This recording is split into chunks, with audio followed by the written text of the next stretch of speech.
Hello and welcome in to another edition, the Week 4 edition, believe it or not, of the Idaho 8-Man Prepcast here on IdahoSports.com. We do this live every Wednesday night, usually at 6 o'clock Pacific time, 7 o'clock Mountain time, an hour later tonight, but for a good reason we'll explain here in a moment. But we do this live every Wednesday night on the IdahoSports.com YouTube channel, Facebook page, X account, and Instagram account. It is always so much fun to break down the 8-man game, and we will get to our 8-man experts here in just a moment. But first, I want to let everybody know that as we are hanging out tonight, thank you for being with us live on all of those great destinations that I just mentioned.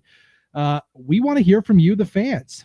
We want to hear what you have to say. Give your favorite team or coach or player a shout out, or it could be a question for one of us, the experts. So we want to hear from you, the fans. If you put something in the chat, we will put it up on the screen. And that's what we want. We want that conversation with you, the fans. And then as you are hanging out tonight as well, if you could like, subscribe, and share this show, it will help everybody find this a little easier on replay, because not everybody can be here live tonight, of course.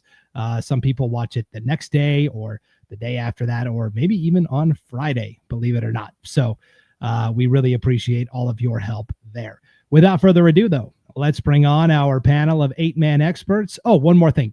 The Idaho 8-Man Prepcast is brought to you by Ideal, Idaho's college savings program, and we will talk more about them a little bit later on in the show. Okay, joining us from somewhere in his house as the season-long tour of Coach Kirkland's house continues, MTB Cribs. It is Coach Lane Kirkland, former head coach of the Cary Panthers. What's going on, Coach? Hey, just hanging out down in the Coliseum once again with the view of the Hall of Fame. So a couple of things hung up down the hallway there. So nice to be with you this evening again. Yeah, it looks great. I love it. Also joining us from the Treasure Valley in a well-lit room, it's Will Henneke. Yeah, I'm apparently live from the surface of the sun. I got to figure out my lighting situation here. I swear I'm not quite this pasty. See, Coach, that's how you can tell Will used to be a TV guy. He's worried about the lighting. I don't really care. I just roll with it. It's important. I don't want to be super shadowy. I don't want to be this blasted out. I just want to look like an actual human and not a Crayola crayon, which is kind of what I feel like right now. For sure. Well, on that note, I was there's no good way to pivot out of that. I usually can come up with a good transition, but I'm still recovering from my sickness. I was out last week, guys. I was down. Oh, were you? I could have sworn you were here. Yeah. I wanted to thank Paul Kingsbury for stepping up and trying to wrangle you guys in the direction he wanted you to go. I went back and listened to the show this week, and the three of you did a fantastic job. So it was a really enjoyable listen. I do take exception to, it wasn't just that I had broadcasted 6 games and I didn't have a voice. I was sick. I had a cold, could barely get out of bed. So I heard you guys were razzing me a little bit, saying, was I really on the injury report or not? I was down for the count, and I could barely talk. I really couldn't. So take that, guys. Yeah, I'm standing by my proclamation that you had a Papa Joe and some gems from Zips and just didn't want to come on the air. I wish. I barely ate anything last week. I probably dropped 10 pounds. At least I'm hoping. Fingers crossed.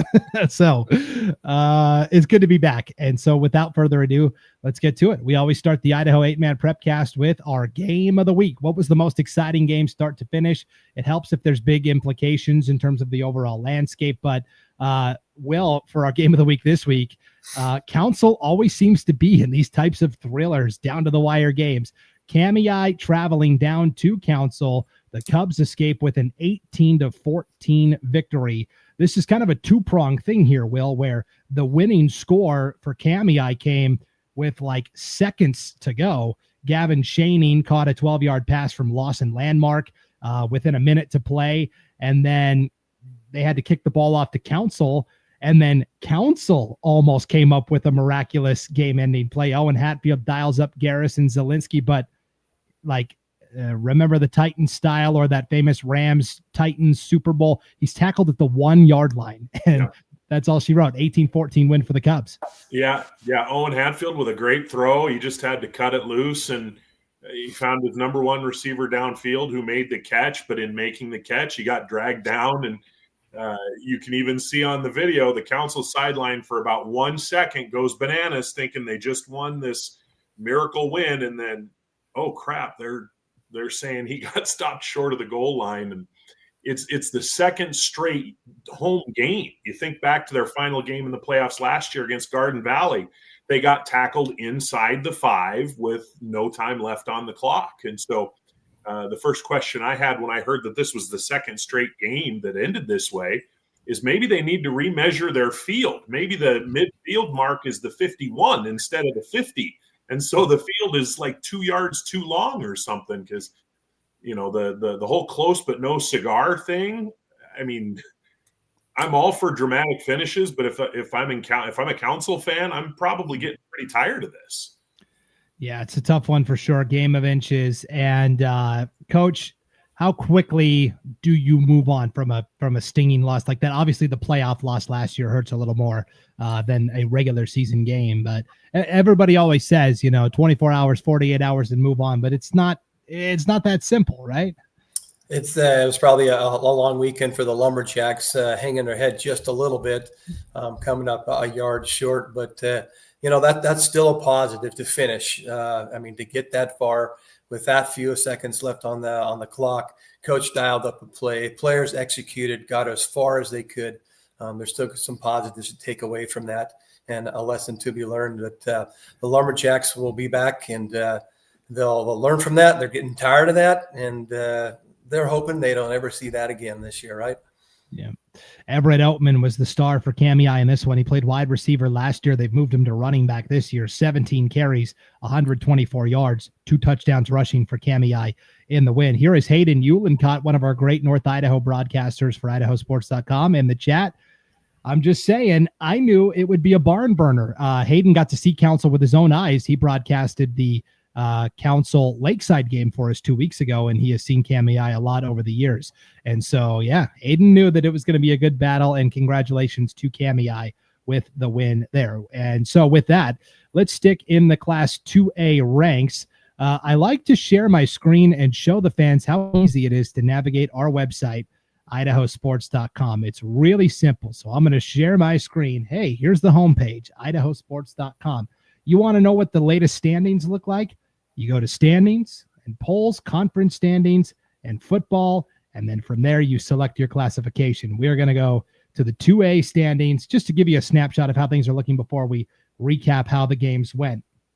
Grace, 3-0. Butte County, 0-3, the two-team High Desert Conference. Glens Ferry, atop the Snake River Conference, the caveat being nobody's played any conference games yet, but they're the only team that's undefeated at 2-0. Over in the Western Idaho Conference, District 3. I'll try to make this a little bit bigger for the fans at home as well, so you can see that. Centennial Baptist, Idaho City, both 1-1. Otherwise, notice Rimrock and Wilder, the 3 teams we thought maybe would be 1, 2, and 3 when the season started. They are a combined 0-7. And then the White Pine League. Logos got their first league win over Lapway, so they're 1-0 officially in first. Lapway down here at the bottom, 0-1. But Kendrick, Kamiah, and Prairie are all undefeated as well, all 2-0, and then Kendrick is 3-0. So that's the 2A landscape. So let's start with Kendrick, because they continue to be the biggest story in Idaho 2A football, taking on another tough team from last year, a semifinalist in Hagerman. 59-0 victory for the Tigers, Coach. Maddox Kirkland, 11 of 21, 253 yards, 2 touchdowns through the air. Tanner Clemenhagen, 7 carries, 126 yards, and 3 touchdowns rushing. Cade Silflo had a receiving touchdown and a 58-yard pick 6. And this is where I want to tee it up for you. That Kendrick defense, 4 interceptions and a fumble recovery, 5 takeaways by the Tigers defense. Got to love that. It wasn't too many years ago, maybe a couple of years ago, where I believe Kendrick said we are going to have the best defense in the state, and they're showing it once again in this game, holding a great Hagerman team to 0 and 4 picks. It tells you a lot about the coverage that they had, the pressure that came, and just the overall probably game preparation that Kendrick had in defeating a great Hagerman team. defense wins ball games, and Kendrick is picking on everybody right now with those takeaways. Yeah, 59-0 victory over Hagerman. Here's Sam Buffington, our great North Idaho sports fan. He says, I have to say it before I forget. Shout out to Ty Kep for what he's doing at Kendrick. He's been doing a great job as the first-year head coach. And Coach Kep gets it. He was a player just 2 years ago. You have to reward and incentivize your players to go out and perform well. At a school like Kendrick, that can be more challenging. And I thought he came up with a really fun way to keep his guys motivated. He basically told them, hey, if we do well in the first couple of quarters, we go up by 3 or 4 scores, I'm going to let us have a little fun. And they attempted a PAT kick for the first time in probably 20 or 30 years. And Riley Rhodes at center nails it. How cool is that? Yeah, you don't see too many of them. And Coach, there's your, Kendrick is on 24/7 watch here as far as getting your score to get the free milkshakes. But I want to echo what Coach said. This Kendrick team, I mean, everybody notices the 59, the 96, the 60, 68, was it? The third game that they played. But I want to look at the 0-6-0. They've given up 6 points in 3 games. And you're going to be really, really hard to beat no matter what if the other team can't find the end zone. And boy, their defense has just been lights out. You hold Wyatt Mavenkamp and that offense to under 70 yards passing, you've done your work. Yep. 68-0 win over Butte County, 96-8 over Oakley, and then 59-0. Sorry, 8. Yeah, 8. Never mind then. It's all a moot point. They've given up 8 points. 8 instead of 6. Yeah. Really impressive from Kendrick. Here's Hayden in the chat. Props to Hagerman, but man, Kendrick made every stop when it mattered most. Multiple times Hagerman drove the field, but never could convert. And that's the difference between the good teams and the great teams. And I say this often with Kendrick. It seems like Hagerman's a good team. Hagerman is even a great team. Kendrick is an historically great team. And that's what happens sometimes when you run into a talented team like Kendrick. Let's go to this was, if Council and Kamiah hadn't gone down to the final play, this was going to be my game of the week because this was a really fun back and forth battle. It was Prairie and Valley meeting at a neutral site, New Plymouth High School, on IdahoSports.com. This was a really fun and wild back and forth game. Prairie jumped out to a big lead. Valley kind of started chipping away in the second half, and then Prairie kind of put it to bed late in the game.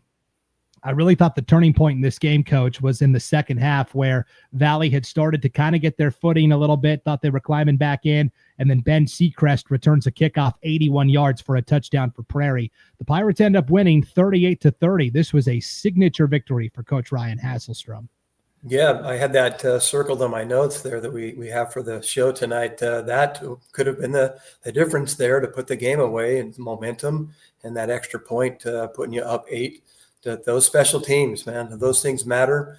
You can't make subs in those games no matter what, where you're at, because the game can change. And it gave Prairie the opportunity to go ahead and to take that victory.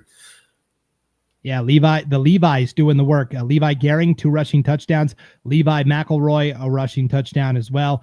And then on the Valley side, Will, I think Valley's still going to be just fine. Brant Jones is the new quarterback this year. He had 2 rushing touchdowns, 1 passing touchdown to Daniel Zamudio. Reese Balls ran the ball well also. And for Valley, this was kind of their bugaboo last year. They would get into these shootouts, and sometimes a lot of times they came out on top until they didn't against Hagerman in that epic quarterfinal battle. So the question, I guess, is, again, I'm not trying to make you the defensive guy tonight, but the question is eventually, can Valley string together enough stops to finish a game off? Yeah, I think so. I think that more than anything, I think this tells us more about Prairie than it does Valley. I thought they were extremely well prepared, especially in the first half. I thought the Prairie defense was outstanding. It was like they were reading, they were almost reading the playbook. They were there and they were making stops, and they were outstanding in the first half. And that's a credit to the Prairie coaching staff. Second half, it looked like Valley adjusted a little bit. Coach Ayers and his staff did some good work, freed up a little space, made a couple of plays, and got themselves back into the game. And realistically, this is what you expect when you have 2 good 8-man programs going head-to-head with each other. You're not expecting a 72-64 type game or a 58-6 type game. You're expecting 38-30, where you're going to have to make some defensive stops. You're going to have to make some plays. You're going to have to find some wrinkles. And for Prairie, one of the wrinkles was Seacrest. Here's a senior, a track runner, coach, a man after your own heart, track runner who's never played football before. When you see a number 55 dropping deep on kick returns, you're like, okay, there's got to be a story here. And Coach Hasselstrom said first time he's ever played football is this year, and he goes out and makes a big play to help his team pick up a big win against and Valley's a quality opponent. You know, that was a good win for Prairie. I think it says a lot more about the Pirates than it does the Vikings. Yeah, a nice win for Prairie for sure. Good weekend for the White Pine League overall. A couple of residual Kendrick comments here from JS on YouTube. Kendrick High School football not only dominant at the high school level, but they're also dominant at every level leading into high school. Let's go Tigers. And then just to reiterate, let's go Tigers. So I thought that was going to be like a Madden, like he created a Madden Dynasty team on his PlayStation or something. Right. I thought that's where that one was going when I saw it pop up. Yeah, for sure. So good on JS and yes, Kendrick looked good. Prairie looked good. Potlatch looked really good. Neutral site game with Oakley. These two met at Payette. Thank you. I'm losing track of all these neutral site games. Potlatch a 52-28 victory over Oakley. Oakley's getting better, Coach. Jackson Rice, 2 passing touchdowns to Reese Hines. Laramie Lara, a rushing TD as well. He might be a candidate for our all-name team there. That really rolls off the tongue. Laramie Lara. We'll talk about Potlatch in a second, but Oakley, it's been a long time since they've won a game, Coach. They went winless last year. This is a program that was playing for their 4th straight championship not that long ago. But I see the improvement, and it's with Coach Brandon Jones. It's just getting the kids to believe that we can go out and compete and win one of these games. Yeah, and I had a conversation with Coach Jones over the weekend, and he was frustrated by the losses, but he's also encouraged to know that the future is building. And he does have some studs that are injured right now that are not playing in some of those games. So he's hopeful when those guys return that they're going to start to get some wins in the column there. But they're young and they're growing and improving each week. Putting some points on the board this week is going to be a positive for them moving forward. Yeah, the boxcar boys, maybe the boxcar's a little smaller right now, but as they get bigger and stronger and grow, you know, those boxcars will get a little bit bigger. And then on the Potlatch side of things, Will, this was your top 3-star giveaway this past week. Jay Marshall, 10 of 15 passing, 140 yards. Okay. 24 carries, 306 yards, 3 touchdowns on the ground. That is doing work for the dual threat senior quarterback. Yeah, he got loose in the second half. That was a game. I mean, that was a close game into the second half. Oakley hung with them, and then a couple bounces go Potlatch's way, and the score winds up elevating in favor of the Loggers. And, Coach Kirkland, you're talking about the players, and I'm talking about the coaches here. I want to give some credit to Ryan Ball. He loses his number 1 running back before the season even begins. So what does he do? He's got an absolute dude on his offensive and defensive line. He's got Jacob Keck. Just absolute dude. But hey, I've got other multiple starters here. This Keck kid is a dude. Let's see how he can do it running back. And what's his final line? 78 yards and 3 touchdowns. I mean, that's great coaching right there. That's utilizing your pieces and putting your best group on the field to go win a game. I think that's a really tremendous job by the Potlatch coaching staff to recognize that opportunity, to recognize what they had, and then Keck to go out and do something with it. And that's a good win. You can say whatever you want about Oakley being winless. You can say whatever you want, but you essentially, and Potlatch went on the road for this one. I get that it wasn't a road game, but you go on the road, what's that, 3.5, probably more than that, probably 4+ hours, and you get off the bus and you come home with a W. I think you got to be pretty happy about that. Yeah, and it was the season opener for Potlatch as well. Their game against Timberline of Weippe last week got canceled due to a shortage of referees up in District 2, which is perennially a problem. So this was their first win. Yeah, Coach, we see it the other way sometimes. You might have a stud running back that, hey, we really need you to go play guard for the betterment of the team. It doesn't happen the reverse way where the all-state guard gets to go into the backfield to play running back. But when Hunter Redmond was lost for the season, hey, Jacob Keck, come on down. That's every lineman's dream.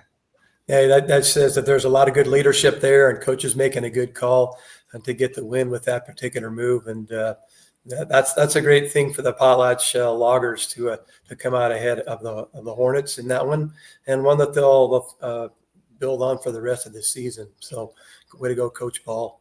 For sure. And to wrap up our tour of the White Pine League, the actual only White Pine game that took place, Logos shuts out Lapway 40-0 after Logos's game with Clearwater Valley got canceled last week.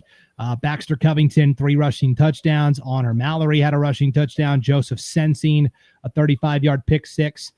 They're kind of doing the thing they've done in the past where, Coach, they've had the last couple of years an established quarterback, Jack Driscoll, and then last year Seamus Wilson. But then as they've gotten into these blowouts, they've had 3 or 4 different guys all play the quarterback position, and it's kind of carried over to this year. A lot of guys taking snaps under center for this Logos team makes them hard to game plan for. Yeah, there's a lot of skill sets in a lot of players on that team this year, as deep as they are. And the talent that they've collected coming together to contribute in a lot of different ways makes it hard to scheme for, of course, but it builds some depth for the remainder of the season. And I think that's what the Logos Knights are looking forward to, is seeing what they can put together and experimenting here at early parts and see if the pieces will come together in the end of the year. Yeah, and Will, we're going to be comparing Logos and Kendrick all year. Right now, we just have the point differentials to go off of. Logos is basically half of what Kendrick is doing. Kendrick is averaging 75 points per game. Logos is averaging 37. Kendrick's allowing 4 points per game, or 2 points per game. Logos is allowing 4. Now, I don't think it's that simple of an analogy, but these two are going to be coming to a loggerhead soon. Yeah, I think that in the 2A classification, and there are plenty of teams that are going to have their say before it's all said and done. But I think ultimately the White Pine is going to have its say in who hoists that banner. I don't want to make it sound like I'm predicting the White Pine will win it, but somebody's going to have to knock off Logos and or Kendrick if they expect to hoist that banner. Those 2 programs in particular play some good football. And then you throw in Prairie, you throw in Potlatch, you throw in Clearwater Valley. There's some good programs in that league this year, some really good programs. Yeah, this is more of a girls basketball thing, but it applies to football as well. The good folks in Oakley have accused me of having a White Pine League bias. And so the Oakley girls won state last year over Prairie. So I've got to temper my White Pine expectations for the good folks down in Southern Idaho. Idaho. Your number one foam finger that says go White Pine. Right, exactly. So everybody should know I play no favorites here. I just call it like I see it. So on that note, sticking with Logos, we are going back to the Coach's Corner this week. And again, as a reminder, a new feature this year where Coach Kirkland is kind of going one-on-one with different coaches around the state of Idaho, really getting to know them as men, as leaders, as coaches, certainly, as teachers, and really the foundations of the programs that they are building. And what Coach Nick Holloway has done at Logos in a very short amount of time. I mean, 7 years ago, they didn't even have a football program. And so the fact that they've been able to build up this juggernaut in a very short amount of time, nothing short of impressive. And so this is our Coach's Corner segment. The fields are wide open. The playbooks are inventive. And the tackling is just as real. And this week, we're taking a trip to Moscow, Idaho, home of the Logos Knights and head coach Nick Holloway, a man who's not only teaching the X's and O's of 8-man football, but also shaping young men into something far greater. I love this story. So, Coach, without further ado, I will let you take it away for the Coach's Corner. All right. Thank you, guys. This was a pleasure to be able to put this together for Coach Holloway. Got to meet him in person and visit in Missoula this last March, and thought, there were some intriguing things there that I learned from him and his program. And so we got to know him just a little bit more personally here, and we'll try and feature him and his program this evening to you. So Coach Holloway grew up in Hood River, Oregon, and where the rivers are wild, the wind is strong, and apparently football starts a little bit late. Coach Holloway started playing high school football when he was a freshman, believe it or not, and that's all it took. And eventually him and his brother would go on to play college football at Lewis and Clark College in Portland. Him and his brother were 2 years apart, and he says that's one of the funnest things that he has ever done with a family member there, and eventually became a two-way starter at Lewis and Clark College there as a tight end and a linebacker, and he was known as the wedge buster on the kickoff. which in terms we know in football is the human wrecking ball, sacrificing all. And coach has no CTE symptoms and still has that baritone voice, which is required to be the wedge buster, and toughness check, definitely for sure. So you learn some great things from that. Who are some of Coach's mentors that brought him along?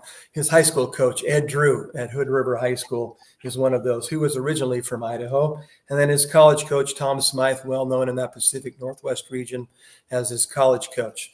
And of course, we're going to say that his stepbrother, Thanos, was a part of that with those Infinity Stones. And, Thanos snaps his finger and boom, things happen. Well, Coach Holloway pumps that fist. Boom, things happen for the Knights into their sixth season now. Maybe it's good luck here that the Thanos sixth stone is going to happen. And that stone may be going a ring for Logos and Coach Holloway this season. We'll wait and see. They do look remarkably similar. I will say that. That is pretty funny, actually. So I think Coach might dig that slide. I don't know. Yeah, for sure. So what led him into the 8-man ranks here, into coaching? Well, in 2019, the boys needed a sport that would toughen them up. They're always well-rounded in track and perform well. He said this would help them trust and rely on one another. And he says, in my opinion, it's the most Christian sport out there because it demands self-sacrifice at the core. And that'll make a little more sense as we go throughout the night here. His first coaching job was at Centennial High School in Portland, a 6A program, as a JV offensive coordinator in 03 and 04. He learned the veer and the ground and pound style of the game. And here he is in Idaho now. What are some things he learned in his first season? It's a game of preparation and sacrifice. If you're not ready to sacrifice and trust that your teammate is going to do the same, you're going to struggle. And that, of course, is a very true thing. You got to be doing your job, doing your eighth on the field, and in unison together. Over time, Coach Holloway has transitioned from being a fiery young defensive coordinator to a more cerebral, calculated head coach, and calmed himself down a lot. He says, gotten more observant, less emotional. Maybe it's just because he's gotten older, that he does have a pretty smooth coaching style with confidence and love. Do your best. Pay attention to details, and love is the Holloway at Logos High School.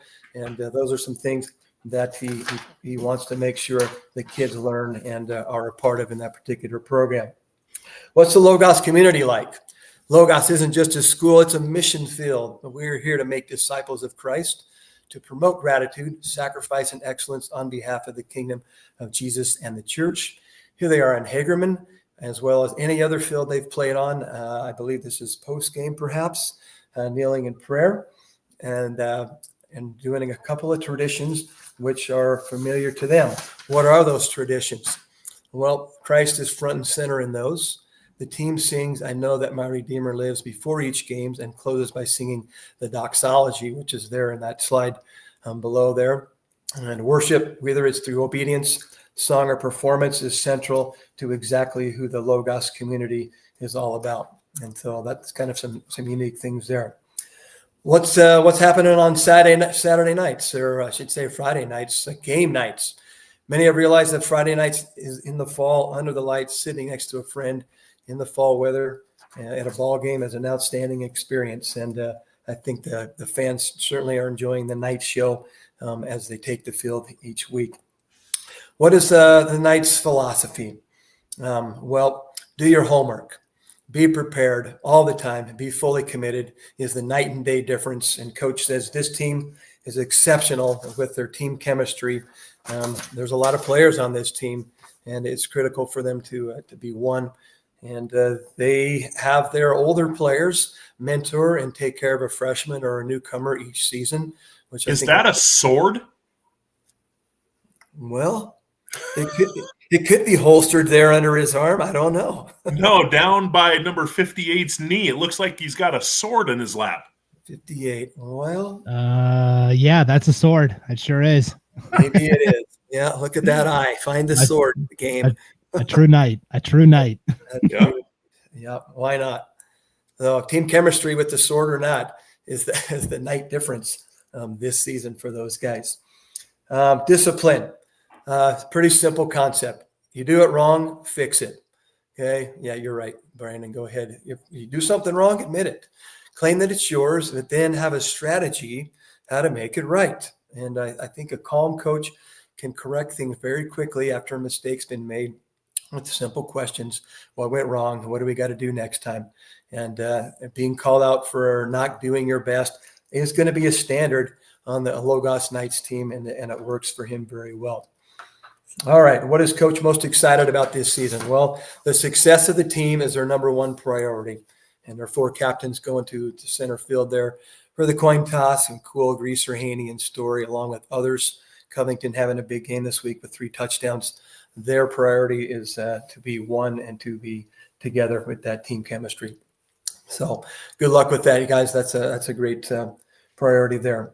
What are some of their other goals this season? Well, they get a league title. They would love to have that league title, and a state title even more. Their mission, walk deeply in the faith of Christ, become great husbands and fathers, and one day do great things for the church, culture, and for the nation, which is it goes far and beyond the game of football, but what a great mission that they have there establishing with those young men there. All right, what about Coach's family life here? Well, he's got 3 boys and a girl. He loves to visit home back in Hood River, Oregon from time to time and go on road trips with his wife anywhere throughout the country. And Coach is a snowboarder. Believe that? Look at that guy. That'd take a snowboard and a half to manage that guy going down the mountain. He says he's normal. He's not, what is it, funky, or what's the other way? I mean, I don't know what it is. You can ride goofy footed. Goofy. That's the goofy. Yeah. Yep. And one thing that you don't know about Coach is that he's lived in China twice, and he's a post-grad theologist, which means Coach can be a preacher, which is pretty cool. And a preacher and a coach admired. Yes. Yeah, he might take you on an adventure while he's preaching there. So you never know when Indy's going to show up. Oh, that's a good call. That's a beautiful hat there. We should all get one of those. All right, 8-man football. What does he have to say about that? It's part of a secret society. No one knows that we have it so good. And very few others get to share it. And coaches he admires, Ryan Ball from Potlatch, Hasselstrom, of course, from Prairie, and Hasselstrom's dad, he says, is a great gospel man to have discussions with. And then Coach Hobart there. And you see that photo there. Coach sent me this one, or maybe I found it online, but admiration, respect, eye to eye right there, and a handshake. That's a classic photo of those guys going at it. And they're going to have that handshake at least once this year, maybe twice. We'll see what happens. Well, let's wrap it up for the evening here for Coach. What are some quick hitters here? If we got the run game going, we're going to run over everybody with a blast or a dive, nothing fancy. Head to Fuzzies after the game. Best burgers in town. Coach used to windsurf and snowboard, which was cool. Celebrating an undefeated season with his son Gunner in the regular season in 24. And advice to the newbies out there: soak up lots of film, be yourself, and have fun. So Coach isn't just building a men of faith, integrity, and grit, but he's also keeping them humble and hungry on the football field in all facets there at Logos High School in Moscow. Thank you, Coach Nick Holloway, for sharing your life with us there, and good luck this season. Yeah, that was an outstanding job. Once again, Coach Kirkland taking us to the coach's corner up north with Coach Nick Holloway. This is somebody I've broadcast a lot of their postseason games over the years because they seem to be playing in the Kibbe Dome and Moscow a lot, and that's just where I live now. And so I've gotten to know Coach Holloway quite a bit. And the first thing he always asks me is, "Hey, how are you doing?" Like, it's not anything about football. It's like a life thing. Like, "Hey, how are you doing? How are things going?" And I always really appreciate that. And I think it's important to be a man of faith. The community over there is great. They're very church oriented. They're very faith oriented. There's a lot of bad stuff happening in our world these days. Like just today, I mean, there was an assassination of a civics leader in Utah on a college campus. There have been crime all over. There's been, even in Idaho, our home state, a young man from Thunder Ridge, Tanner Scoresby, just 18 years old, tragically passed away after battling cancer for over a year. This just happened in the last day or so. I really, truly believe there's a lot of things in life, a lot of stuff that's going to be piled on your plate. And the only way to get through it is by turning to God and turning to Jesus. I firmly believe that. It's not going to be found in any vice, alcohol, drugs, not even football or sports, which is blasphemous for me to say since I work in sports full time. I think there's one way through it, and that's by turning to God and turning to Jesus. So, Coach, it was really refreshing to hear how much the faith with Coach Holloway is such a big part of his life. Yeah, I appreciate that. And these Christian schools show us a lot of different things. I know when we played Lighthouse, a lot of respect between us.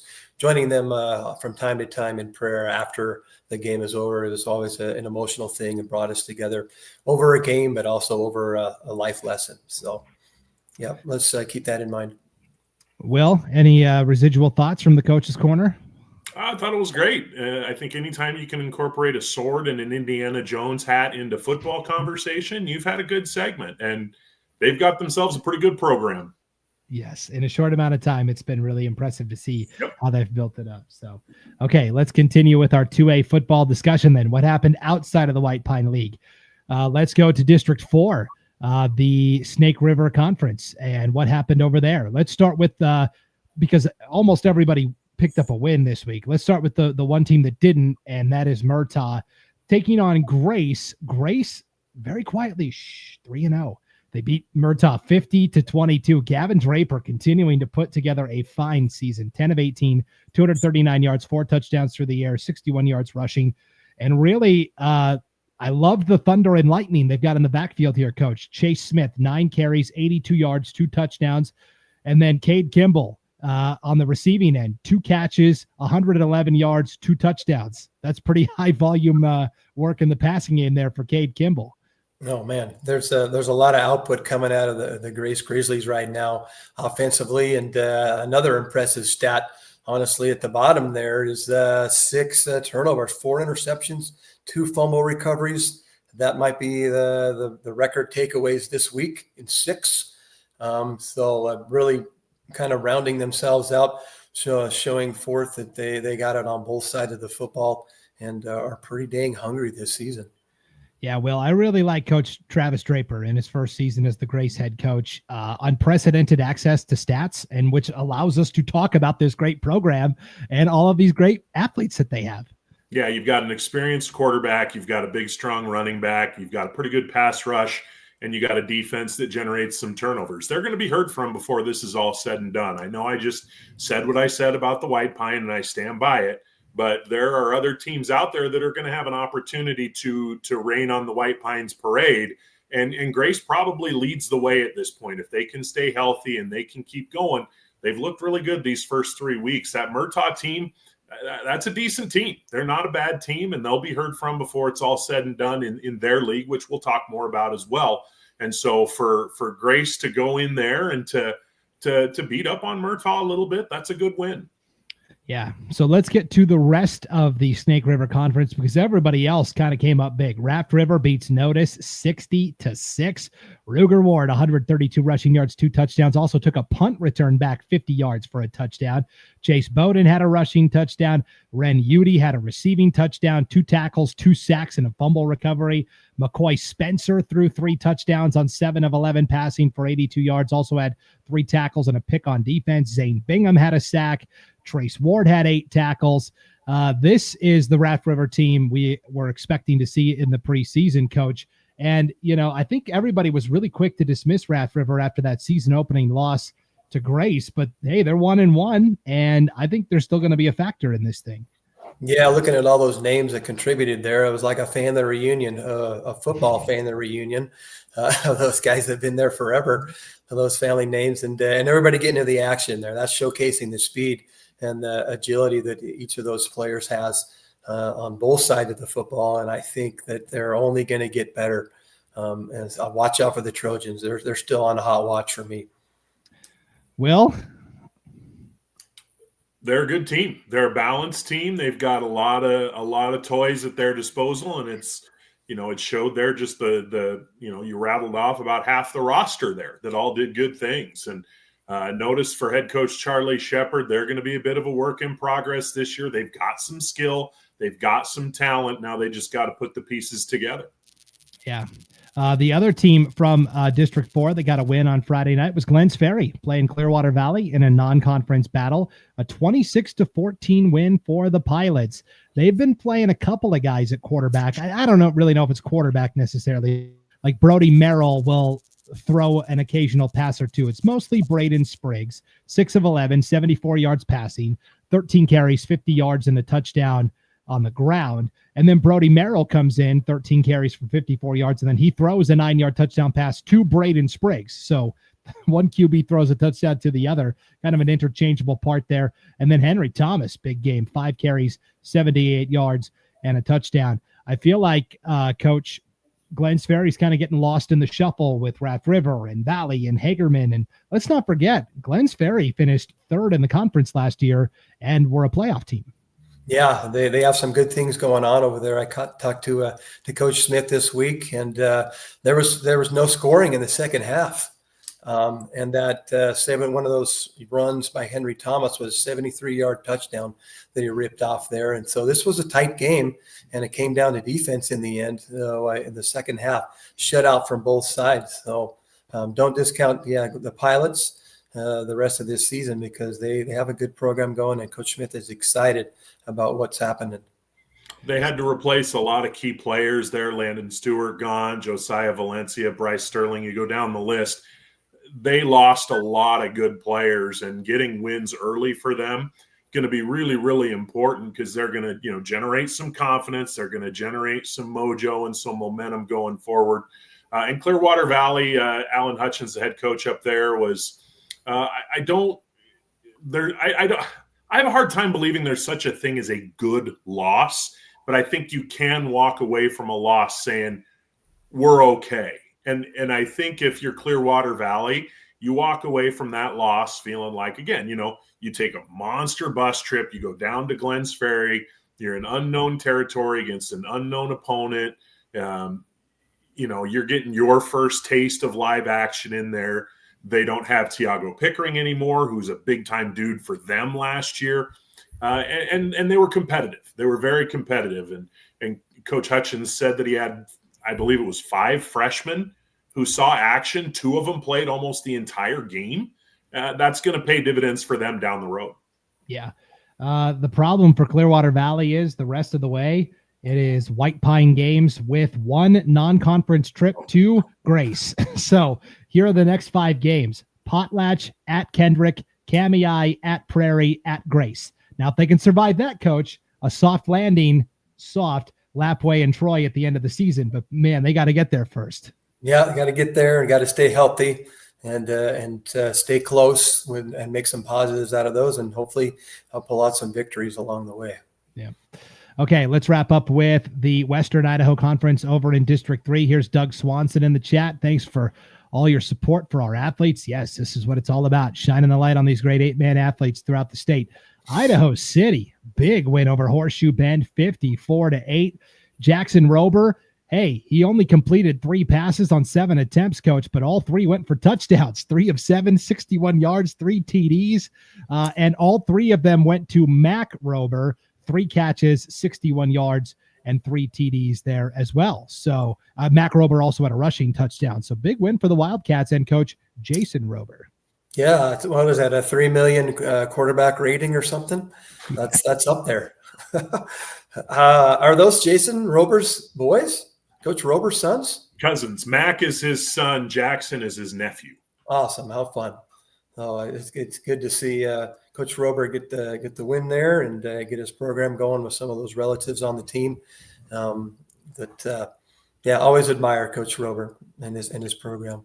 And I will say, Brandon, I'm putting you on blast right here when you were saying early, Rimrock, Notice, and Wilder, everyone said 1, 2, 3. I want you to rewind episode 1 of this podcast. Who did I say I thought was going to win? Idaho City. Idaho City. That's my team to watch in the Western Idaho Conference. I was just speaking in generalities there, but yes, Will, you are correct. You have been on the Idaho City bus for some time, and Really about nice 23 years now. That's right. Yep. That's right. They got one of the coolest fields in the whole state. Oh, I love that. I love that field up there. Yeah, it's a beautiful place. Hard to get to, long drive, but definitely worth it for sure. Locally, like conveniently located to nothing. I mean, unless you're going to Roby Creek or something, there's no quick way in, there's no quick way out. But man, when you're there, it's a great place. Yeah, you can get a cord of wood on your way out. Yes, you can. Take a smell. Yep. Okay, here is our good Potlatch fan, Alfred Marshall, in the chat. Good job, man. Keep up the great work. Go Potlatch. I assume related to Jay and Waylon Marshall. Waylon, of course, is graduated, but Jay, fantastic game on last Friday, as we talked about already. Last game from the 2A ranks, Centennial Baptist did play last Thursday against Tri-Valley's JV squad. 52-0 win for the Tri-Valley JVers. Centennial Baptist was supposed to go to Grace here soon. I think it was this week or next week. Decided we don't want to do that. We're going to pull out. Luckily for Grace, they were able to pick up a game with Wendell of all teams. Wendell is not playing varsity football anymore this year. 3 games in, they've punted on the varsity season. They're just going to play a JV schedule or 8-man football in this case. And so this will be a good measuring stick game for Grace. Not going to do much for the Max Preps ranking, though. Probably will. No, most likely not. Or maybe it might be the greatest win in the history of time. We'll never know because they won't tell us. No, that's it. Grace has all their stats online now and results and everything. No, I mean Max Preps. I don't mean Grace. I mean Max Preps with their math equation. I see. Yeah, Max Preps for sure. Who knows? So anyway, Centennial Baptist now 1-1 on the season after that big season opening win over Wilder. So, all right, that is the 2A rundown. We will take a break and come back and talk about everything that happened in the 1A landscape last week. Don't go anywhere. The Idaho 8-Man Prepcast continues right after this on IdahoSports.com. Once again, we have contributed to your ideal college savings program. Love, Grandma and Grandpa. Ideal. Eventually, they'll appreciate it. Awesome. Thank you. I love it. College costs money. Yes, college costs money. Welcome back to the Idaho 8-Man Prepcast here on IdahoSports.com. It is brought to you by Ideal, Idaho's college savings program. So excited to announce that once again, IdahoSports.com is partnering up with Ideal to give away $529 to one lucky winner. That's right, $529 to go into an Ideal 529 account. This can be used for college expenses, tuition. It can be used for trade school. It can even be used to pay off student loans or even rolled into a Roth IRA if a four-year school isn't in the cards for you. A lot of options, a lot of different ways. You can win $529 for education. All the information is right here at idsaves.org/IdahoSports. This is where all the information is that you need to know. idsaves.org/IdahoSports. And here it is. You can enter the contest until October 24th of 2025. One entrant will be selected at random to win our $529 prize. Last year's winner was, ironically enough, a football player from Kamiah, Ryland Skinner, just a sophomore. We will announce the winner on October 31st, so 1 week after the window closes. And so all of the details can be found again at idsaves.org/IdahoSports. It's all right there. So excited to bring this contest back again. Really fun time. So with that, let's get back to IdahoSports.com. This is the homepage. Hey, let's take a look at the 1A football standings. Again, it's standings and polls, conference standings, football. It's right there. And you can look at every classification here on IdahoSports.com. What's the 1A landscape look like after week 3's games last week? In the Longpin Conference, Garden Valley 2-0. Cascade is 1-0. Everybody else 1-1. Council, Horseshoe Bend, Salmon River, and Tri-Valley. Up north in the North Star League, Court of Christ is 3-0. Wallace is 2-0. Clark Fork 1-1. Lakeside still 0-3, having a tough go of it there. Rocky Mountain Conference, Rockland's 2-0. Mackey is 2-0. Rockland and Chalice are both 1-0 in conference play with a win over Showban. And then in the Sawtooth Conference, we've got Cary, Hansen, Richfield, and Castleford. We all saw that coming into the season, right? The top 4 teams, a combined 7-0. Camas and Dietrich both 0-2. And then in the White Pine League, Genesee 3-0, Lewis County 2-1, Deary's 1-2, and Timberline of Weehype is 0-2. So those are the 2A, actually the 1A football standings. So I guess, Coach, we have to start in the Sawtooth Conference because everybody in that conference just keeps piling up the wins, including the defending state champions from Cary, a 26-16 victory over Butte County, a 10-point win for the Panthers. Did this game tell you more about Cary or about Butte County?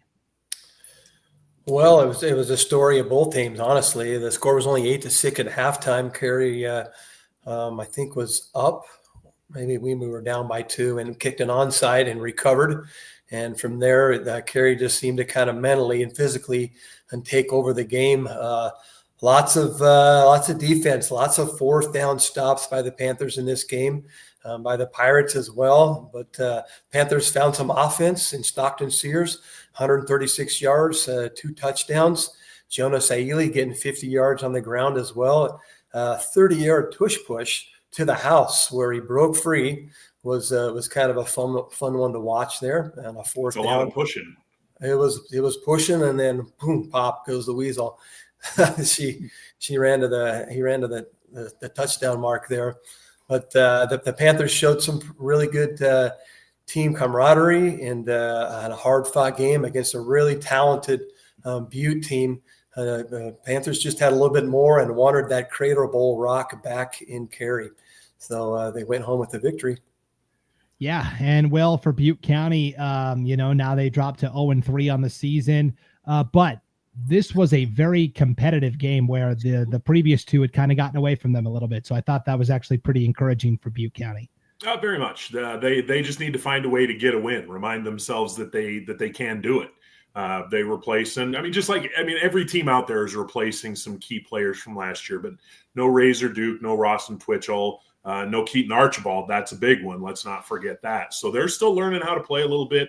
And we were saying after week 1, we were saying after that loss to Kendrick, let's visit this team in about a month and let's see where they're at when all these kids who are being pushed into bigger roles that maybe they weren't accustomed to, or B, they weren't expecting to be in, once they're able to settle in a little bit. It's a good coaching staff there. I feel like I'm talking a lot about the coaches this week, but I believe it. I'm not saying it. It's not lip service. Coach Thorngren and his assistants do a great job there. Those kids, when it comes to it in October, they're going to be a factor. And remember, it's a 1-game conference season. So as long as they're ready by that Grace game, which is no easy task, they can still win the conference at that point. And, Coach, I just want to throw this in. Whenever I hear you say Crater Bowl, all I can think of is the scene in the movie Semi-Pro when Jackie Moon, a.k.a. Will Ferrell, Flint, Michigan. What is it? Mega Bowl. The Mega Bowl. Flint, Michigan. Mega Bowl with his big old hair. So I'm picturing you with big hair talking about the Mega Bowl in Semi-Pro. That's all I can picture when I hear you say that. I've never watched enough movies. I'm going to have to see if that's on Prime. I gotta find this picture now. Whenever you talk about the Crater Bowl, Coach, I think back to when you told us how you and Butte County coach Sam Thorngren were park rangers back in the day, and all I can imagine is you guys like trying to get Yogi Bear's picnic basket. Yeah, we weren't handing out maps to get around the park. It was more like maps to get to the stadium. Right. Yeah. Good rivalry there between Butte County and Cary for sure. Rest of the Sawtooth Conference, though, doing work also. Richfield defeats Chalice 34-20. Oh, here in the chat, you're talking about you got to watch Semi-Pro. Francisco says you won't like it, Coach. That's my son-in-law right there. Oh, all right. My goodness. That's Thanks, funny. Pancho. That's good. That's good stuff. Okay, let's talk Richfield. They beat Chalice 34-22. Matt Kent in his first season as Richfield's head coach. Brooks Kent is the quarterback, just a freshman, I believe, threw a touchdown and 52 yards through the air. Cooper Torgerson was kind of the big stud here. 4 catches, 90 yards, and a touchdown. Defensively, 7.5 tackles, a sack, and a forced fumble. Jace Oliver had 9.5 tackles and a pick on defense. Devin Scott had a pick on defense. So a lot of takeaways for the Richfield Tigers here, Coach, and they continue to impress here in the early going. Yeah, coming on strong. I've been practicing hard all summer. They got a lot of coaches lined up to work those young athletes there, and many inexperienced. And as Coach Kent would say, we are young, we're learning, and we're growing. And what a great chance for them to go to Chalice, I think it was, and get a victory there with their young squad and get some experience for those guys. Besides old Mr. Scott, we'll call him Mr. Scott because he's been there a while, doing lots of different things. But the Tigers are putting some points on the board, red versus red, Chalice and Richfield. Always a good matchup there, but giving themselves some confidence coming into this week against Hansen. Yeah. And then on the Chalice side of things, well, we're going to have to figure out what they're doing at quarterback because coming into the season, they lost Jason Farr. I thought we had heard that T. Garrickson maybe was going to be the quarterback, but then I look in this game and he had 5 carries for 61 yards and a touchdown, which is no big deal, but he had 8 catches for 100 yards. So unless he was the primary quarterback in week 1, they obviously changed things up a little bit. And, this was, they had the lead early in the second half of this game. They were right there. It was theirs for the taking, but Richfield made a couple of big plays, most notably early in the third quarter. Chalice has the lead. Richfield goes into the bag of tricks and they throw a halfback pass for a big completion down to the 5-yard line, which sets up the go-ahead touchdown pass. But Coach, like you noted, Mr. Scott, who's not playing quarterback this year, he's playing running back. When you run a halfback pass with a guy who's a 2-year varsity quarterback, it's kind of like a little bit of a cheat code. But Scott put it on the money to Eli Brauberger. I hope I'm saying that right. Got it down into scoring position. They score the go-ahead touchdown, and they wind up winning. So a good road win for Richfield. That it's a program that we've talked about it before. They didn't play, and then they were JV only, and then they were JV varsity hybrid, and it feels like it was crescendoing towards this next couple of years to maybe have a chance to punch through and do some damage. So to go on the road to Chalice, a playoff team from a year ago, and a team that has a chance to be a playoff team again this year, that's a good win for the Tigers. And now, 2 of the, we like to talk about surprise teams. I don't know that we could classify 2 any bigger surprises at this point based on recent history than Richfield and Hansen, and they'll be playing against each other on Friday night. All right. That's twice now that you guys have mentioned Hansen. I know they're not next on the rundown, but let's just talk about them and get them out of the way. Hansen defeats Water Springs 78-30. And Will, we pride ourselves on being able to reach out to most of these programs, whether it's a coach or like you said, you have a network of moles that you've got kind of embedded around the state. Hansen is one of the few teams none of us have been able to get a read on yet. Man, there's a fortress around that town or something. I've tried the direct route, I've tried the indirect route, and I haven't been able to find much anything. But man, you score 78 points in a game, you're doing something right. And they've started off great, and I think they deserve a lot of respect for what they've done. And I hope they're able to keep it going, give their community something to hang their hat on, because on the football field, it has been a rough few years for the Huskies. And this year it feels like they got the mojo going their way a little bit. And Water Springs, Sean Perry, the young man playing quarterback there this year, second straight nice game for him. They might have something to build around there. Yeah, new coach there at Water Springs in Ben Hayes. So with us not being able to really find out much about Hansen, we decided we're going to send someone in. We're going to send Coach on a mission. Coach, you were in Hansen earlier tonight for a junior high football game. You are helping coach the Cary junior high program. So Cary played Hansen. That's why we're an hour later than we normally are in terms of the schedule tonight. What were you able to find out about this Hansen program, even at the middle school level? It could tell us a little bit about what's going on at the varsity level. Yeah, Will hired me as a hitman to go in and undercover with the jersey on. Yeah. Hey, and on the sideline were a lot of high school guys. All the high school team was there in their uniforms. Lots of great team spirit there at Hansen. The Cary junior high was victorious that day. But the coolest thing I've ever seen at the end of a game, the best sportsmanship, honestly, that I've ever seen in 28 years of coaching football was after the game. The Hansen coach, Romero was the name, said after we're gonna pick a couple of guys after the game, and we're gonna award them a coin, a customized Hansen coin for sportsmanship. Now, this is the coin that was awarded to two of our gentlemen, Eric Ruiz and Marcus Nielsen.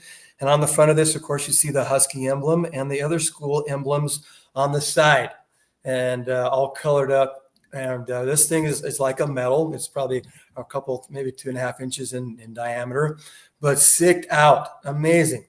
And on the flip side, Coach Romero has these things engraved. He was part of the military, and he brought our team over and awarded them this and explained why he was giving this to these two young men: integrity, commitment, perseverance, personal courage, respect, and honor. And man, it was really cool. I filmed it. Maybe I'll share it with Will so he can post it there.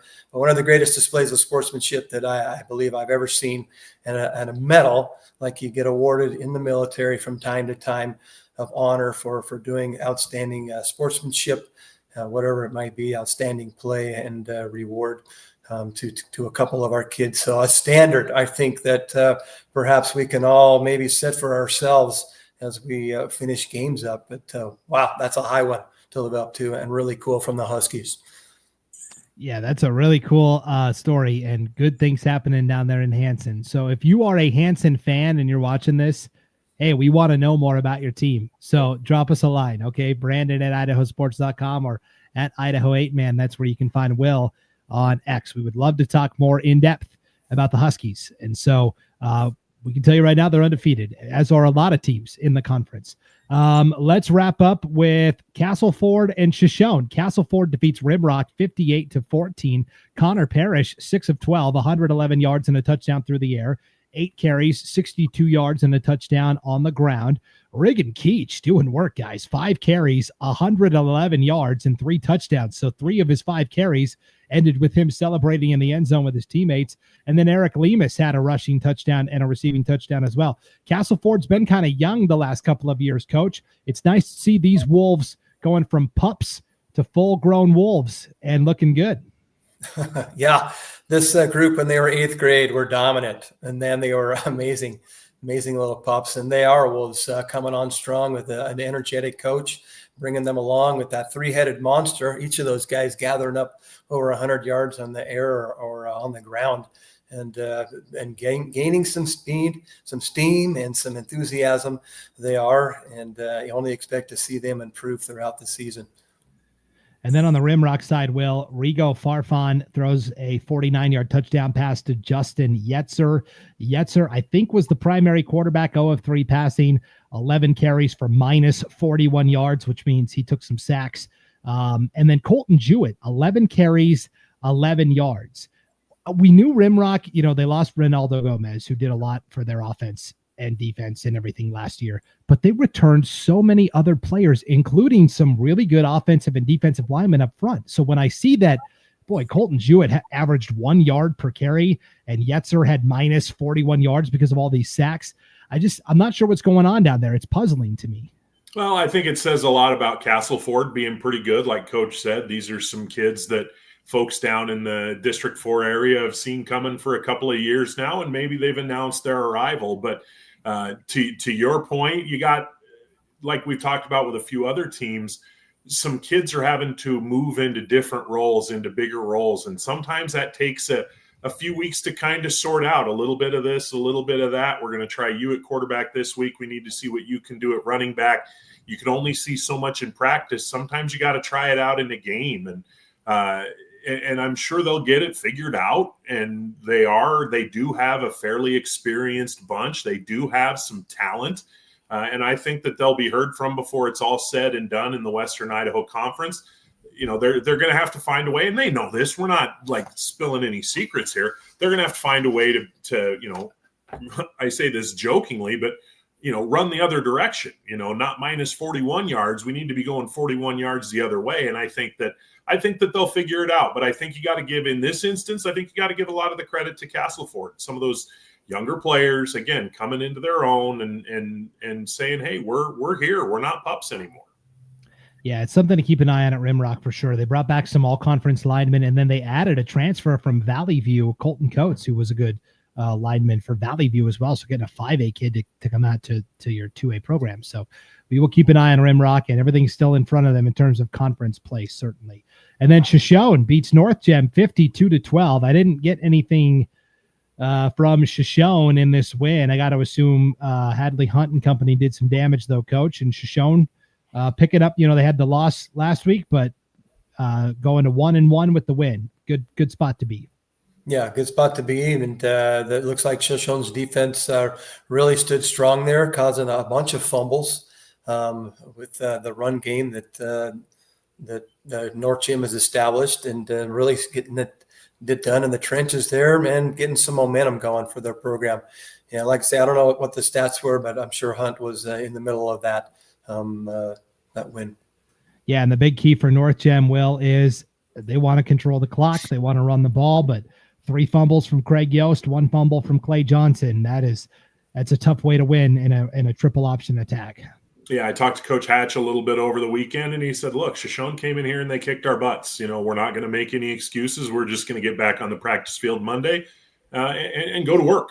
That's what they have to do. I don't know that I could say I'm shocked that Shoshone won the game, that they won it by the margin that they won it by.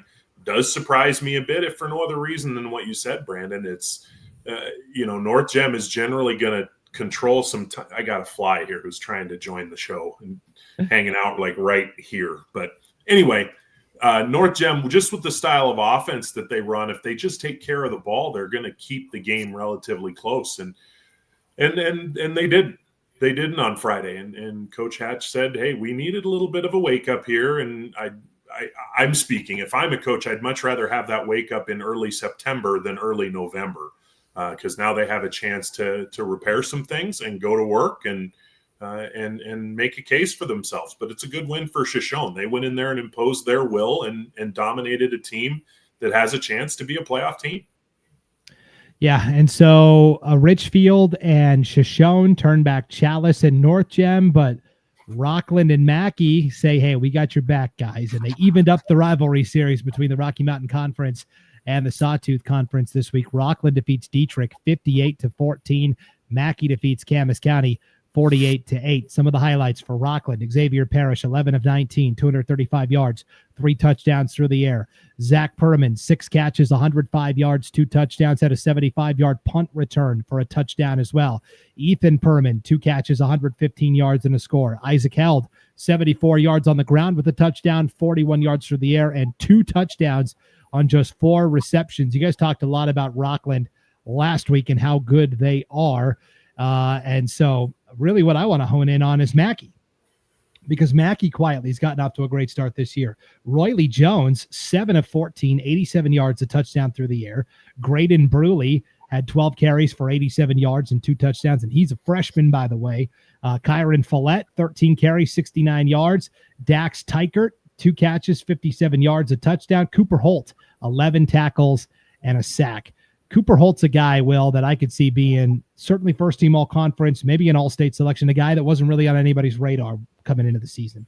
Big, strong kid who saw some playing time last year for head coach Hewish. He did a good job for him, and this year he steps into a bit of a larger role, and so far he's doing a fantastic job. I mean, I think you could be onto something there. You keep putting up 11 tackle games when coaches go to fill out their all-state stuff, and they're looking at film and they're checking out their numbers. They're thinking, oh, okay, I think I see why they're doing some of these things they're doing. And I want to know about that Bruley lineage. It feels like there's been a Bruley leading this team in rushing for going on about 35 years now, where every game it's, one of these Bruleys, and you got another one who's a freshman who's doing good things. They've got a chance. Let's not just write anyone in ink. They're going to be a tough out. And on the other side, Coach, for Camas County, we talked about kind of the uncertainty surrounding their coaching situation coming into the year. They did get an official head coach hired right before the start of the season, Danian Fontenot. And I'm just impressed that Camas is going out there and competing every week. We have seen already 2 11-man teams, Wendell and Marsh Valley, just today decide, you know what, we're not going to play varsity football this year. We don't have enough guys, injuries, whatever excuses. Camas is a team that could easily lean that way, and they say, nope, we want to show up and play and compete. There's a lot to be said for that. Yeah, that says a lot about the community rallying and the kids that are there, and the integrity that they have towards the sport for their school and their communities, and for them to be able to just get on that field and continue to do what they've done all these years. Camas having great teams over the past 50 years over there, fielding some monster teams, and just being able to compete this season, showing their school that they still got good skill spirit there is really amazing, and receives a lot of commendation from me. Yep. Okay, let's go to the Long Pin Conference. Deary, the favorites from the north, came down to play Tri-Valley in a non-conference game, 64-14 win for the Titans.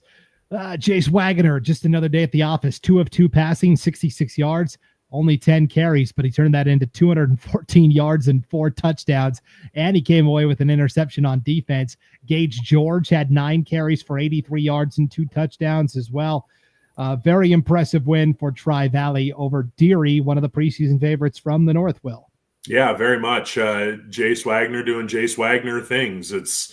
I don't think the Long Pin is going to miss him next year when he's gone, but I'm going to miss him. I mean, he's been a great kid to watch compete and go out and make plays, and he's got a great team around him. And I think that there's a reason that a lot of people have their eyes on Tri-Valley as a team that has a chance to really compete in the 1A classification. And for Deary, yeah, it's a tough loss. You make that trip down, you need to take it in the chin a little bit, but this is a team that has postseason aspirations. And when you get to the end of the year, if they qualify for the playoffs, which I think they have a good chance of doing it, Coach Olson and his staff will be able to pull up this tape and say, look at this. If we want to compete in the playoffs, we're going to have to be able to match that. And so now they know what it looks like. They know what it feels like, and they know what they're trying to, the line that they're trying to get to.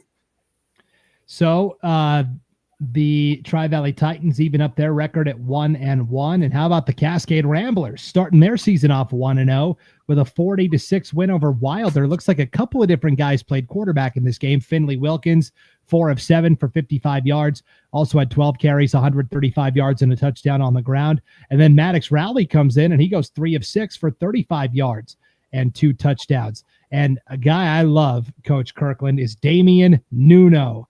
It's a great name, but 14 tackles on defense as well. And Cascade was one of those teams we had heard rumors that, well, we don't know if they've got enough guys to have a team this year. Here they are 1-0 with a 40-6 win under their belts. Yeah, why not? I think they've had some good seasons the last few years, and to get a team back on the field and to start like they did against Wilder says a lot about what they are all about, and that they mean business against a good Wilder team. For sure.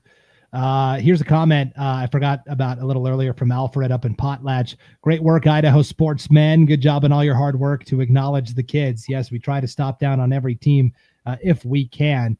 Let's wrap up the Long Pin Conference. Salmon River, a 36-22 win over Timberline. Blake Shepard, 211 yards and a touchdown through the air, 60 yards and a touchdown on the ground. But really, Riley Davis is a guy who has blown up a couple of times for Salmon River this year. Offensively, 129 yards, 2 touchdowns on the ground, 84 yards receiving. Defensively, 8 tackles and a sack. And Kingston Pyle only had 6 tackles, but 2 of them were sacks. And so Salmon River, kind of like Idaho City, Salmon River is a team you've been pretty high on this season already. Yeah, they're a team that's going to be in the mix for a playoff spot when it's all said and done, and they're going to have to earn it, because you look at, they're going to have to go through Council, they're going to have to go through Tri-Valley, they're going to have to go through Garden Valley, they're going to have to go through Cascade, and Horseshoe Bend is 1-1 too. The Long Pin might be the 1A's version of the 2A White Pine, as far as if you want to host the 1A state championship banner, if you want that trophy, you're going to have to go through somebody in the Long Pin to do it. And whether it's Salmon River or Cascade or one of those big beasts, because, Garden Valley, Tri-Valley, Council, they seem to be there every year. It's a deep league this year. It's a good league. We have seen the past 2 years, and it could be even further back than that, where a second or third place team from the Long Pin gets deeper into the playoffs than the conference champion from the Long Pin. That just speaks to the overall depth of the league. Okay, let's wrap up with North Idaho. District 1, Wallace defeats Soap Lake, Washington, 66-0. I heard Soap Lake leads directly to Shampoo Island, but I'm not sure, Coach Kirkland. Why not? When did you write that one out, Brandon? Like a month ago when you got the schedule? You know what's funny is Wallace had to make 2 late adjustments, like a couple weeks before the start of the season, to their schedule. This was one of the games they were fortunate enough to pick up. They were scheduled to play Mullen St. Regis and rekindle that rivalry a little bit, but then something with the Montana schedule, they had to pull out. And so this was kind of the fill-in game there. So I just came up with that right now, Will. I'll have you know. Well, we have talent everywhere on this show. Love it. That's right. Well, Cooper Miller, 3 touchdown passes to 3 different receivers. And this is the guy I've been excited about, this sophomore that transferred in from Coeur d'Alene High School. He didn't play football last year as a freshman, but he played basketball on the JV team. Lennox Radford, 2 rushing touchdowns, a receiving touchdown. They're trying to find different ways to get him the ball, Will. And that's a guy I cannot wait to see in person with my own eyes here in a couple of weeks. They've got some serious playmakers. That North Star League, it was Mullen St. Regis's playground for a while, and then last year it was a little bit of anybody's game, and it's a little bit of anybody's game this year too. But Wallace, they've got some arrows in the quiver. They're going to be a tough team to stop. And then, Coach, let's talk Coeur Christ. They defeated Sellport, Washington. This is a game that got added late to the schedule. We didn't even have this one on our pick'ems. So everybody, I gave this one to everybody. Coeur Christ, 52-0 victory over Sellport, Washington. We know about John Danke, a rushing touchdown. We know about Grant Clemens, 2 touchdown passes, 1 to Beckett Byer, 1 to Greg Hayes. They've got a second running back, this Charles Jenny kid, 50-yard fumble return, a scoop and score touchdown, but 2 rushing touchdowns as well. It sure looks like Coeur Christ and Wallace are on a collision course. Yeah, I know that Coach Clemens puts a lot of time into preparation for these games and making sure that everybody is on tap and ready to rock and roll. And they're putting it to some teams up there this year. And I think their preparation is paying off. I think they got some players that have developed over the last few years, and they really get some pride rolling up there. They'll be interesting to watch as they come through.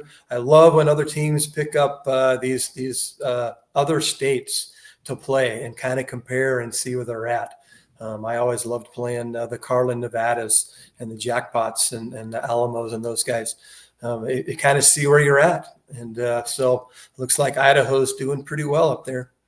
Yeah, I remember Oakley a couple of years ago played Piranagat Valley from Nevada as well. That was a big matchup. Here is officially Will from Wallace Miners Athletics. Let's go. St. Regis and Superior, both Montana teams, had to back out, replace them with Soap Lake and St. John Endicott from Washington. We were just happy to be able to replace the games. Okay, Wallace, you're hearing this straight from me here. I'm an Oaksdale guy. My dad still lives right outside of Oaksdale. You have my full authority to drop 150 points on St. John. And I don't know if it's St. John Endicott, St. John Endicott, La Crosse, Washtuckna. There's some big conglomerates there in that Southeast B district anymore. But feel free to drop the hammer. And if they're asking for mercy, just said, Will says no. Okay, I love it. I love it. Will says no. I love it. Okay. 2 more games to wrap up with over in District 2, the White Pine League. Lewis County defeats Lakeside 64-6. Slater Couther. Oh, hey, look at this. Come on, Will. You're a Wallace guy at heart. Love it. I will say this, for Wallace's credit, the very first high school football game that I ever covered as a sports reporter, I was an intern for the NBC affiliate in Spokane. It was in Wallace. It was a Wallace Miners game. Well, I think I shared this story last year, but Wallace is the only field I've been to in Idaho that still has wooden bleachers. I love their field. Yeah. I love their field, Mullins Field. Some of those fields there in that neck of the woods, Kellogg. I love those fields. Yep. A lot of beautiful places up here in North Idaho for sure. Let's wrap up. 2 more games in North Idaho. Lewis County defeats Lakeside 64-6. Jace Krantz, 3 rushing touchdowns, a 70-yard kick return touchdown. Gatlin Griffith had an 80-yard touchdown reception. Slater Couther 2 rushing touchdowns, a passing touchdown, and 2 pick sixes, Coach. One went 97 yards, one went 55 yards. That's doing work. Hey, that's an enjoyable evening. That's a double cheeseburger right there after the game for that hard work. Nothing better than a pick six, I'm telling you. And defense, it makes it easy for everything else. Yep. Will, one more residual Wallace comment here. They say, we will get you a hat. So, okay, when I go there later this year to broadcast, I'll make sure I get one for you. They gave me one last year. I'll wear it next week on the show. So I like it. Yep. Okay, let's wrap up. Genesee beat Troy on Saturday, 58-18. Jackson Banks, 11 carries, 214 yards, 2 touchdowns, 7 of 15 through the air, 134 yards and 3 touchdowns. Passing, Carson Warner. Hall had 2 rushing touchdowns. And for Troy, progress. 2 touchdowns from Peyton Christensen to Hinder Hurst. And then Jack Christensen had a 72-yard kickoff return for a touchdown as well. But your Genesee Bulldogs, Coach, looking good. Yeah, go Bulldogs. Putting some points on the board there, showing that they are serious contenders up in that particular league, and they are passing it around a little bit to everybody, getting it done on the ground, through the air. And a lot of special teams touchdowns this week we've mentioned, which is awesome. So contributing from that other quarter, that other third that needs to be touching the ball and taking it to the house. Yeah, love those special teams TDs for sure. All right, guys, let's take a look at what's going on this week across the 8-man landscape and update our season pick'em totals. Coach Kirkland still the clubhouse leader through 3 weeks with a total of 41 correct, only 12 incorrect. Coach went 17-5 last week. Will actually won the week. Will went 18-4 last week. You hedged on Prairie versus Valley, Will, and that was the difference. You made up a game on Coach Kirkland. You are 1 game back. I am 2 games back at 39-14. Now, I know I wasn't here to make my picks last week, and you guys all insinuated that I was just going to cheat and write them down on a cocktail napkin, I think is what you said, Will. But I was fully expecting a mysterious 22-0. Yeah. Yeah. We actually have this thing called the IdahoSports.com Gridiron Game Picks right here. And you can see the weekly results. I filled it out last week, not just for 8-man football, but every game in Idaho. And this is a fun competition that everybody can do throughout the season. You'll see I'm right here, 13th. Okay, how many people, Brandon, and you may not have the answer right now, but another one. I'm going on the record with a lot of stuff tonight, okay? How many people picked Parma? I didn't. I don't know if a lot of people did. Snapped the 20. I believe it was a 24-game losing streak. Parma, their first win since 2022, I believe. Yeah, that's awesome. Mm-hmm. Love it. Nice. Yep, for sure. Will, look at this. Another offer. Come to Potlatch and Alfred will buy you a hat. Yeah, we got to get you some lids. Put some gas in the tank, go for it. I love that part of Idaho. I do. Yeah. It costs extra for shipping to carry, I suppose. I don't know. Yeah, evidently. Yeah, you got to come to North Idaho. That's the deal. Yeah, I'll come to you. Trade off. To you. Yeah, get some good scenery in. So, with that said, again, our pick'em totals here. Coach still has the lead by a game over Will, 2 games over me. And let's look at what we've got coming up this week by clicking on the Friday Night Flash here on IdahoSports.com. I also want to double check and make sure we don't have any residual Thursday or Saturday games. So let me take a look. We do. We have Timberline of Weeye playing Pomeroy, Washington on Thursday night. Will, as the grand winner last week, I'll let you go first. Timberline. Coach? Timberline. Give me Pomeroy, not because I don't believe in Timberline, but because I got to start chipping away at this 2-game deficit I got somewhere. Or fall further behind. It could be. Definitely could be. Okay. Let me check and see if there are any Saturday games that we have to worry about. There was a Genesee game last Saturday. No. Okay, so everything else is on Friday night. So let's get to the Friday Night Flash. And this is from last week. Let me go to this Friday. Okay, here we go for the 2A slate of games. And hopefully everybody can see this all right. We have Rockland hosting Murtaugh, Cascade hosting Idaho City, We've got, let me see if I can make this a little bit smaller so we can, okay. So Murtaugh at Rockland, Idaho City at Cascade, Wendell at Grace. We talked about Grace picked up that weird non-conference game. Potlatch at Clearwater Valley, Logos at Kamiah, Prairie at Lapway. So White Pine action starts this week.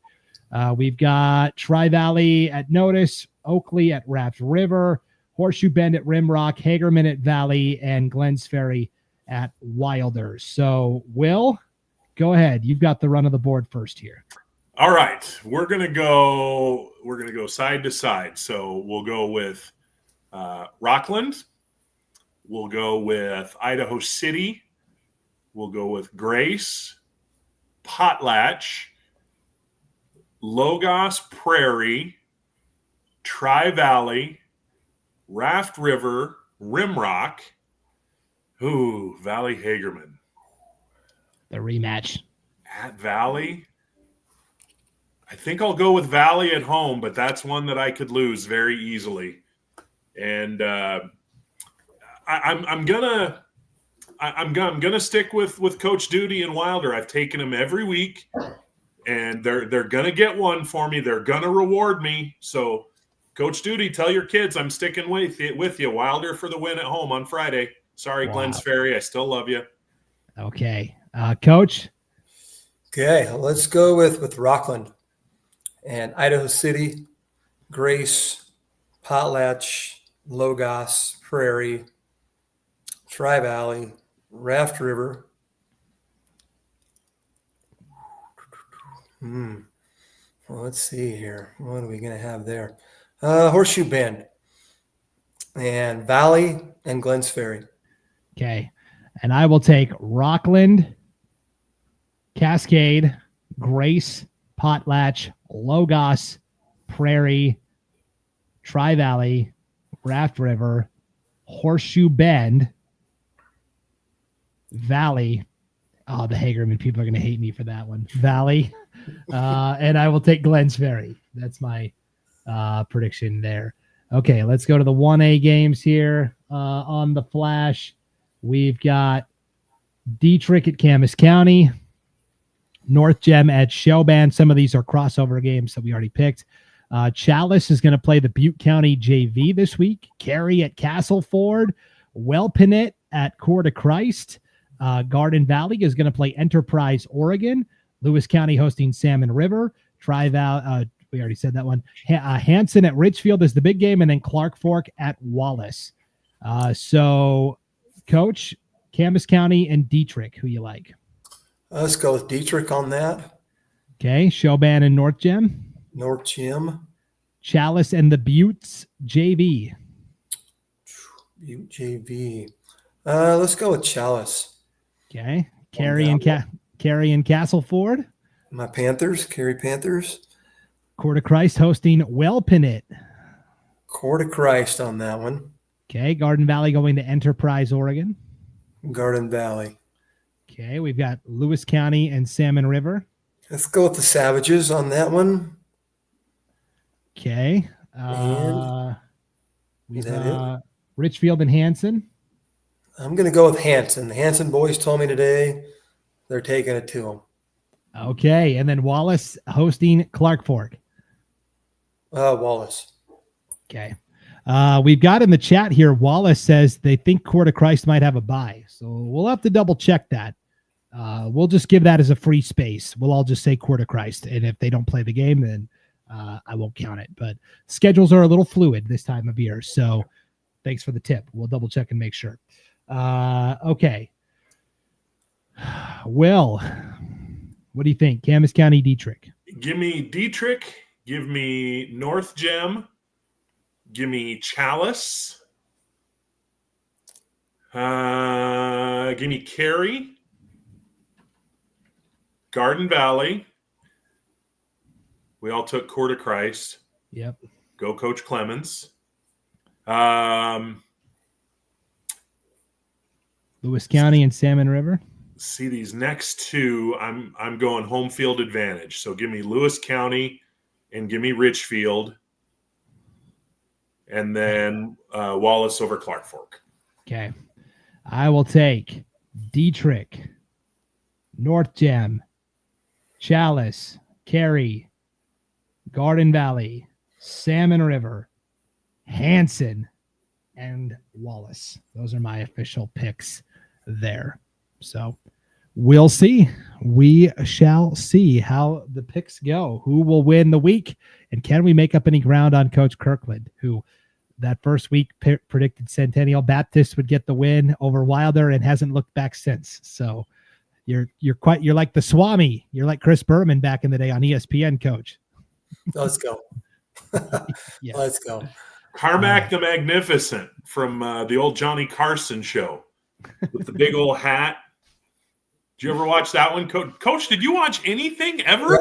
Yeah, I watched Johnny Carson. Yeah, don't remember the hat though. When he'd hold the little card up next to his head, and he'd be like Ford Ranger, and then there'd be some ridiculous question inside the. I don't know, dude. I'm carrying you guys right now. I'm carrying you guys. I'm boring. Yeah, sorry. Yeah, that's above my level 2. So one more invite and then we'll get out of here. Hayden Eulencott, our great North Idaho broadcaster, will come on up. Kendrick versus Potlatch on October 3rd. It'll be on IdahoSports.com. That could be a fun one. That could be a real fun one. Yeah. Hey, just a friendly reminder too. Let's check the game streams for this weekend on IdahoSports.com. Are we broadcasting any 8-man games? Yes, we are. Logos and Kamiah Friday night, and Oakley and Raft River. Couple of good rivalry games there, Coach Kirkland. Oh yeah. Jones is excited about that. They call Raft River Malta. They're going to Malta to play. Always a good in-county rivalry there. That's right, Malta. Uncle versus uncle. That's right. Will, where are you going to be out on Friday night? I don't know. We're kicking around 2 or 3 different possibilities. I got to sort out some logistics. I want to go to that Hansen Richfield game. I'm trying to make that happen. That would be huge. And then you could get a line on their coach. Yeah. Yeah, I'll see you there, Will. All right. That's where I'm headed. Cool. That's going to be a lot of fun. I'm going to be doing an 11-man game, guys. I'm doing this McCall Donnelly Timberlake game up here in North Idaho, but I will be keeping an eye on all of the 8-man activity going on statewide Friday night. So, all right. Thanks again, everybody, for tuning into the Idaho 8-Man Prepcast. Coach Kirkland, thank you for fitting us in around your junior high football schedule. We appreciate it. Thank you. Will, as always, well prepared, well researched, and excellent job. Worked in some Johnny Carson too. This is a lot of pop culture stuff. Yeah, I played a lot of my best cards tonight, guys. I gotta have to come up with something that you don't know about, but I don't know what that is yet. Yeah, stump Napoleon Dynamite. I don't know. We got to work on that. Come on, you're gonna have to do better than that one. Yeah, I know. See, we'll see if we can stump Will on. Go something. watch Semi-Pro, no matter what your son-in-law says. Go watch Semi-Pro.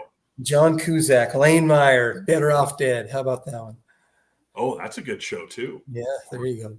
This is all over my head. So on that note, for Coach Lane Kirkland and Will Henneke, I'm Brandon Bainey. Enjoy the games this weekend. We'll see you back here next Wednesday night for another edition of the Idaho 8-Man Prepcast on IdahoSports.com.